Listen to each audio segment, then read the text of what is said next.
Lietuviškų kėdžių istorija Alytaus kraštotyros muziejuje atidarytoje parodoje. Kėdė baldų karalienė, ant jos dar Egipto laikais sėdėjo tik faraonai, vėliau karaliai ir vyskupai. Ant kokių kėdžių sėdėjo Alytaus batsiuviai, ruošė pamokas vaikai, jaunavedžiai, kokiame krėsle suposi paprastas alytiškis ir žinomas rašytojas, galima pamatyti šioje simboliškai pavadintoje 12 kėdžių istorijoje. Tai yra Alytaus buvusios cukrainės kėdė.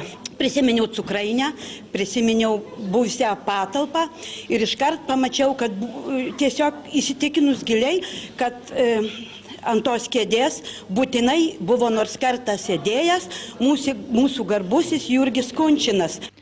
Anot muziejininkų kėdė tai baldas, lydintis žmogų visą gyvenimą, atskleidžiantis jo gyvenimo būdą, neretai ir charakterį, todėl jie rinko įvairias. Dauguma atkeliavo iš Dzūkijos regiono.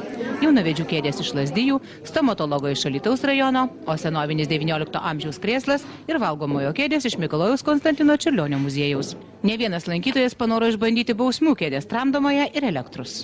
Yra tokios kėdės, kurios, pavyzdžiui, iš buvusio Alytaus buitinio gyventojų tarnavimo kombinato avalynės ateljė. Ir yra, bet tokia specifinė kėdė iš va ten patekusi. Paaiškėjo, kad daugelis senų kirpėjų yra išmetusios savo kėdės, nebeturi jų, bet mums pavyko atkasti. Kadaise užgimusi senovės Egipte vystėsi ir iš tiesų keitėsi jos formos, bet pagrindas egiptietiška taburetė išliko, kaip ir visų kėdžių pagrindų.